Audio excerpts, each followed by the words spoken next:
नमस्कार. श्री स्वामी समर्थ सर्वांना. बघा, येत्या 9 एप्रिल ते 15 एप्रिल या दिवसांमध्ये श्री स्वामी समर्थ महाराजांच्या पुण्यतिथीनिमित्त सप्ताह आहे. तर या सप्ताहामध्ये आपल्याला श्री गुरुचरित्राचं पारायण करायचं आहे. आपल्या सर्वांना हे पारायण करायचं आहे. आता हे पारायण कसं करायचं, केंद्रामध्ये कसं करायचं, घरी कसं करायचं, त्याचबरोबर याची पूजा मांडणी कशी करायची आहे, याचे नियम आहेत, अटी काय आहेत, त्याचबरोबर सर्वात महत्त्वाचं म्हणजे हे पारायण करताना आपल्याला विधिवत संकल्प करायचा असतो. तो संकल्प कसा करायचा अशी बरीचशी माहिती आपण आजच्या व्हिडिओमध्ये बघणार आहोत. त्यामुळे व्हिडिओ कुठेही स्किप न करता शेवटपर्यंत नक्की पहा, जेणेकरून की संपूर्ण माहिती तुम्हाला समजेल. आणि चॅनलवरती नवीन असाल तर चॅनलला लगेच सबस्क्राईब करा. तर बघा, श्री गुरुचरित्र हा अमृतुल्य ग्रंथ आहे. याला 5वा वेद मानला जातो, कारण याची थोर अशी महती आहे. अनेक जण या वेदतुल्य ग्रंथाचे वर्षभरामध्ये पारायण करतात. अनेकांना बघा या ग्रंथाचे पारायण करायचे असते, पण याचे नियम काय आहेत हे माहीत नसल्यामुळे किंवा इच्छा असून देखील हे पारायण करायला जमत नाही. कारण मनामध्ये खूप साऱ्या प्रकारच्या शंका असतात की आपल्याकडून हे नियम या अटी पाळल्या जातील की नाही, किंवा असं काहींना असं वाटतं की खूपच नियम आहेत आणि आपल्याकडून हे पाळले जाणार आहेत का नाहीत. तर काय होतं ना, हे पारायण करायला बरेच जण करत नाहीत. पण कसं असतं, काही नाही, खूप असं काही नियम नाहीत. प्रत्येकजण हे नियम पाळून प्रत्येकजण हे पारायण करू शकतं. खूप सोपे नियम आहेत आणि तुमच्या मनातील इच्छा तुम्ही पूर्ण करू शकता. याच विषयी आपण सविस्तर माहिती आपण बघणार आहोत. तर बघा, सर्वात अगोदर हे जे पारायण आहे श्री गुरुचरित्राचं, तर हे का करावं. आपल्या घरामध्ये खूप दुःख आहे, कर्ज आहे, मुलांविषयी आहे, मुलांचे आजारपण असो, त्यांच्या शिक्षणाविषयी असो, किंवा आपल्याला पितृदोष आहेत, ग्रहदोष आहेत. तर बघा, स्त्रियांना जर माहेरचेही दोष असतात आणि सासरचेही पितृदोष असतात, तर ते दोष आणि नकळत आपल्याकडून झालेली काही अशी गोष्टी असतात की आपण एखाद्याला बोलून जातो, त्याचे दोष आपल्याला लागत असतात, किंवा इतर काही दोष असतात जे आपल्या हातून नकळत झालेले असतात आणि त्याचे दोष आपल्याला लागत असतात. तर हे दोष जाण्यासाठी आपल्याला आणि या सर्व गोष्टींसाठी आपल्याला दत्त संप्रदायामध्ये यावर एकच प्रभावी आणि आध्यात्मिक उपासना सांगितली आहे, ती म्हणजे श्री गुरुचरित्राचं पारायण. तर हे दिव्य असं आणि चमत्कारिक फायदे देणारं, त्यामुळेच श्री स्वामी समर्थ महाराजांच्या पुण्यतिथीनिमित्त आपल्याला 9 एप्रिल 2026 या दिवसापासून श्री गुरुचरित्र पारायणाला सुरुवात करायची आहे. तुमच्याजवळ जर एखादं श्री स्वामी समर्थ महाराजांचं केंद्र असेल तर तिथे जाऊन तुम्ही पारायण करू शकता. तिथे तुमच्याकडून सगळ्या गोष्टी करून घेतल्या जातात. अगदी संकल्पापासून सर्व काही केलं जातं. पण जर तुम्ही घरी करणार असाल तर तुम्हाला कसं करायचं, पूजा मांडणी कशी करायची हे आपण बघणार आहोत. सर्वात अगोदर बघा, आपल्याला पारायण करायचं आहे तर आपल्याला पूर्वेकडे तोंड करून बसून आपल्याला पारायण करायचं आहे. आणि एकाच ठिकाणी बसून आपल्याला हे 7ही दिवस आपल्याला हे पारायण करायचं आहे. आपल्याला सप्ताह काळामध्ये पारायण करायचंच आहे. तर आपल्याला 9 तारखेला पारायणाला सुरुवात करायची आहे, म्हणजे 9 एप्रिलला. तर त्याच्या आदल्या दिवशी म्हणजे 8 तारखेला आपल्याला 4 श्वान आणि एका गाईला छोट्या छोट्या पोळ्या करून आपल्याला त्यांना नैवेद्य दाखवायचा आहे. तर 4 कुत्रे आणि एका गाईला त्याच्यावर थोडीशी साखरसुद्धा तुम्ही घालू शकता, नाही घातली तरी पण चालेल. हे झाल्याच्यानंतर दुसऱ्या दिवशी पारायणाला आपल्याला सुरुवात करायची आहे. तर अगोदर काय करायचं, आपल्याजवळ एखादं दत्त महाराजांचं मंदिर असेल किंवा स्वामी महाराजांचं केंद्र असेल किंवा मठ असेल तर तिथे जाऊन आपल्याला एक श्रीफळ घ्यायचं आहे, खडीसाखर घेऊन एक पिवळं फूल घेऊन जायचं आणि तिथे आपल्याला त्यांना ते तिथे अर्पण करायचं आहे. खडीसाखर, श्रीफळ आणि पिवळं फूल घेऊन त्यांना अर्पण करायचं. आणि माझ्याकडून निर्विघ्नपणे तुम्ही हे पारायण करून घ्या, आपल्याला पारायणाला सुरुवात करायची असं म्हणून तिथे प्रार्थना करायची आणि स्वामी महाराजांना सांगायचं, तर मी ही सेवा करत आहे आणि माझ्याकडून निर्विघ्नपणे तुम्ही पूर्ण करूनच घ्या.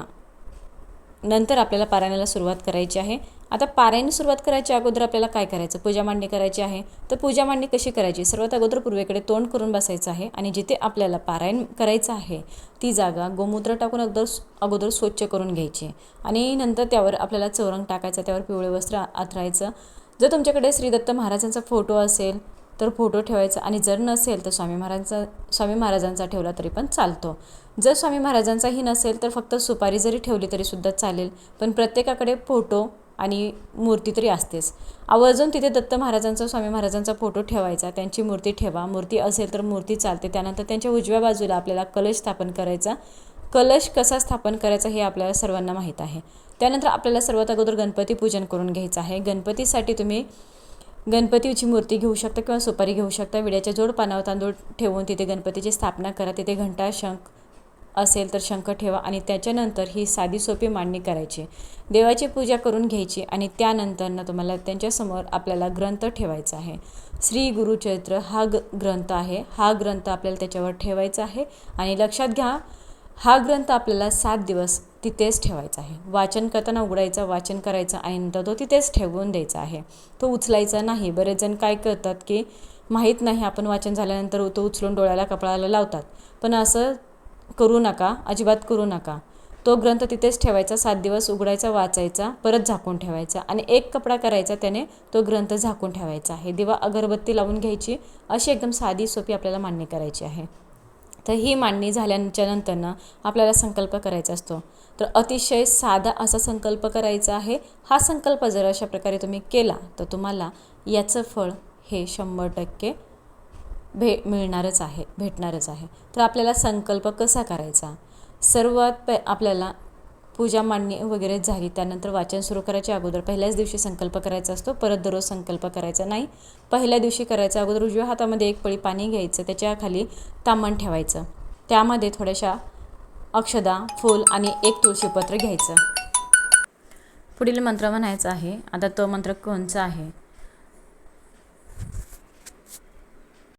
मंत्र म्हणायचा आहे की ओम श्री मनमहागणाधिपतये नमः, इष्टदेवताभ्य नमः, कुलदेवताभ्य नमः, ग्रामदेवताभ्य नमः, वास्तुदेवताभ्य नमः, श्रीपाद श्रीवल्लभाय नमः, श्री सद्गुरु नरसिंह सरस्वतीय नमः, मातृपितृभ्य नमः, श्री गुरुभ्य नमः, निर्विघ्नम अस्तु. मी तुमचा भक्त, तुमचा सेवेकरी श्री गुरुचरित्र ग्रंथाचे 7 दिवसीय पारायण करणार आहे. तुमचं स्वतःचं नाव बोलायचं, गोत्र, कुळ, गावाचं नाव बोलायचं, येथे राहते असं बोलायचं, आज दिनांक, वार, नक्षत्र, ग्रामदैवत, कुलदैवत बोलायचं. आणि या कारणासाठी गुरुचरित्र पारायण करत आहे. यामध्ये दत्त महाराज कुलदैवत, मी या कारणासाठी गुरुचरित्र पारायण करत आहे. यामध्ये दत्त महाराज तुम्ही मला यश द्या आणि यातून मला फळ द्या आणि माझ्याकडून गुरुचरित्र पारायण विनाव्यत्यय करून घ्या. आणि ते पाणी त्या मनामध्ये सोडायचं. त्यानंतर वाचन सुरू करायचं आहे. आणि ते पाणी तुळशीचं रोप सोडून, तुळशीच्या झाडाला सोडून इतर कोणत्याही झाडाला तुम्ही टाकायचं. तर अशा प्रकारे आपल्याला विधिवत संकल्प करायचा आहे. तर बघा, वाचन कसं करायचं, पहिल्या दिवशी किती अध्याय वाचायचे, दुसऱ्या दिवशी किती अध्याय वाचायचे हे आपल्याला या ग्रंथामध्ये सांगितलेलं आहे. याप्रमाणे आपल्याला हे पहिल्या दिवशी 1 ते 9 अध्याय वाचायचे आहेत. हे आपल्याला या ग्रंथामध्ये सांगितलेलं आहे. तर अशा प्रकारे आपल्याला हे वाचन करायचं आहे. बघा, वाचत असताना सर्वात अगोदर आपल्याला 1 माळ श्री स्वामी समर्थ महाराजांचं जप करायचं आहे, नामस्मरण करायचं. त्यानंतर 1 माळ गायत्री मंत्राची घ्यायची. त्यानंतर आपल्याला श्री स्वामी स्तवन घ्यायचं, स्वामी स्तवन वाचायचं. नंतर गणपती अथर्वशीर्ष पठण करायचं. हे स्वामी स्तवन आणि गणपती अथर्वशीर्ष हे ग्रंथामध्येच दिलेलं आहे. तर हे आपल्याला तिथे पठण अगोदर करायचंच असतं. दररोज अगोदर 2 माळी आणि हे 2 स्वामी स्तवन आणि गणपती अथर्वशीर्ष वाचायचंच. नंतरच ग्रंथ आपल्याला वाचायला सुरुवात करायचं आहे, अध्याय वाचायला सुरुवात करायची. अशा प्रकारे आपल्याला वाचनाला सुरुवात करायची. तर याचे काही नियम आहेत, तर आपण बघूया. यामध्ये सर्वात पहिला नियम म्हणजे आपल्याला परान्न घ्यायचं नाही. दुसऱ्याच्या घरचं काही खायचं नाही, प्यायचं नाही, काहीच नाही. बाहेरचं तर अजिबात खायचं नाही. जर आपल्यापैकी बरेच मुलं असतात जे बाहेरगावी राहतात, हॉस्टेलला वगैरे राहतात, त्यांनी कसं करायचं, तर ज्यावेळेस तुम्ही मेसचं बाहेरचं खाता, तर ज्या दिवशी तुम्ही जे काही खात आहात त्यावेळेस तुम्हाला तिथे पैसे देऊन खायचं आहे. तर तुम्ही पैसे दिले तर तुम्हाला या पारायणाचं फळ मिळतं. लगेच पैसे द्यायचे आणि नंतर लगेच खायचं. तर असं करायचं. त्यानंतर काळे कपडे घालायचे नाहीत, अजिबात घालायचे नाहीत. काळा कपडा कोणताही घालायचा नाही आपल्या अंगावर. 7 दिवस अजिबात आपल्याला घालायचा नसतो. त्यानंतर आपल्याला ब्रह्मचर्याचं पालन करायचंच आहे. मांसाहार वर्ज्य करायचा आहे. मांसाहार अजिबात आपल्याला या 7 दिवसामध्ये आपल्या घरातही करायचा नाही, कोणाला आणूही द्यायचा नाही, खायचंही नाही. आणि त्यानंतर कांदा लसूण आपल्याला वर्ज्य करायचं आहे. द्विदल अन्न आपल्याला खायचं नाही. द्विदल म्हणजे डाळी वगैरे जे असतात, ज्या धान्याचे 2 भाग असतात त्याला द्विदल धान्य म्हटलं जातं. तर ते धान्य खायचं नाही. आपल्याला चटईवर किंवा सतरंजीवर अंथरून झोपायचं, गादीवर झोपायचं नाही, सोफ्यावर बसायचं नाही. दुसरं म्हणजे बघा एकच अन्न खायचं. एकच अन्न म्हणजे आपल्याला पहिल्या दिवशी जर तुम्ही पोळी खाल्ली, चपाती खाल्ली तर त्या दिवशी तुम्हाला चपातीच खायची आहे. गव्हापासून बनवणारे पदार्थ आपल्याला खायचे आहेत. तुम्ही जर शेवया खाऊ शकतात, तुम्ही कुरडईची भाजी खाऊ शकता, कुरडई खाऊ शकता. अशा प्रकारे आपल्याला गव्हाचंच अन्न खायचं. आणि जर तुम्ही ज्वारी खाल्ली तर ज्वारीची भाकरी 7 दिवस आपल्याला दोन्ही टाईम खायची आहे. जर तुम्ही भात तांदळाचे पदार्थ खाल्ले तर तांदळाचेच पदार्थ आपल्याला 7 दिवस खायचे आहेत. तर अशा प्रकारे आपल्याला हे पारायणाचे नियम खाण्याचे आहेत, तर हे पाळायचे आहेत 7 दिवस. जर कोणाला उपवास धरायचा असेल 7 दिवस, उपवास धरायची तर गरज नाही. जर उपवास आला तर तुम्ही त्या दिवशी भगर खाऊ शकतात. तर अशा प्रकारे सांडग्याचं पीठ आहे ते खाऊ शकतात. आपल्याला उपवास करायचा आहे तर त्यामध्ये सर्व महत्त्वाचं म्हणजे 7 दिवस पुरुषांनी दाढी कटिंग करायची नाही, नखे कापायचे नाहीत. आणि सर्वात महत्त्वाचं म्हणजे पारायण आपल्याला अर्ध्यात सोडायचं नसतं. जर स्त्रियांना मासिक धर्म आला किंवा इतर सूतक काही पडलं तर आपल्याला हे पारायण आपल्याला अर्ध्यात सोडून देता येत नाही. हे दुसऱ्याकडून आपल्याला जर सूतक पडलं तर भावकीच्या बाहेर जे कोणी असतात पाहुणे वगैरे त्यांच्याकडून वाचून घ्यायचं. त्यांच्याकडून पण ग्रंथ अर्ध्यात सोडायचा नाही, पूर्ण ग्रंथ वाचून घ्यायचा त्यांच्याकडूनच. नंतर उद्यापन करून घ्यायचं.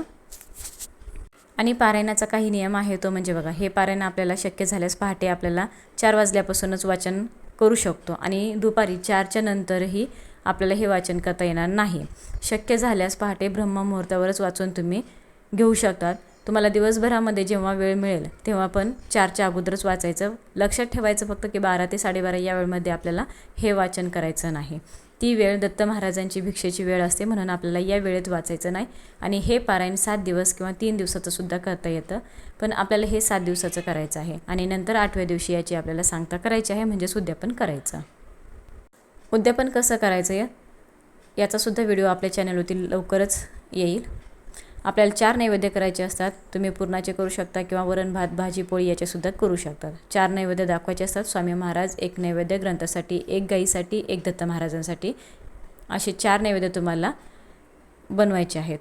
आपण जे काही खाणार आहोत ते सर्व आपल्याला दररोज त्या ग्रंथाच्या समोर नैवेद्य दाखवायचं आहे, आरती करायची आहे. या प्रकारे आपल्याला हे पारायण करायचं आहे.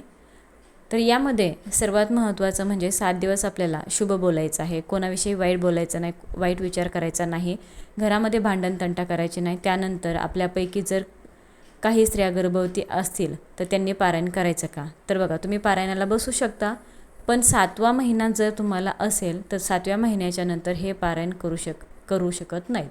कुठलीही देवपूजा वगैरे त्यांना एवढा वेळ बसणं शक्य होत नाही, म्हणून यामागचं हे कारण असतं. जर तुम्ही अगोदर 1, 2, 3, 6व्या महिन्यापर्यंत असाल तर तुम्ही करू शकता पारायण.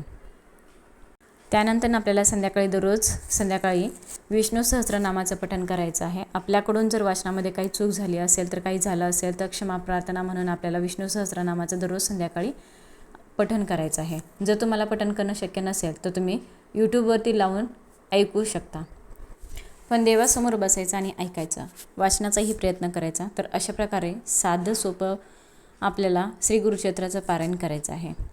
तर बघा, आयुष्यात येऊन एकदा तरी तुम्ही हे पारायण करा, तुम्हाला याचा अनुभव आल्याशिवाय राहणार नाही. अतिशय प्रभावी आणि चमत्कारिक असं हे पारायण करूया. ही छोटीशी माहिती होती गुरुचरित्राचं पारायण कसं करायचं, नियम काय, अटी काय, हे तुमच्यापर्यंत पोहोचवण्याचा प्रयत्न केलेला आहे. व्हिडिओ जास्तीत जास्त लोकांपर्यंत शेअर करा. आवडला असेल तर एक लाईक करा आणि कमेंटमध्ये श्री स्वामी समर्थ लिहायला विसरू नका. सर्वांना धन्यवाद. श्री स्वामी समर्थ.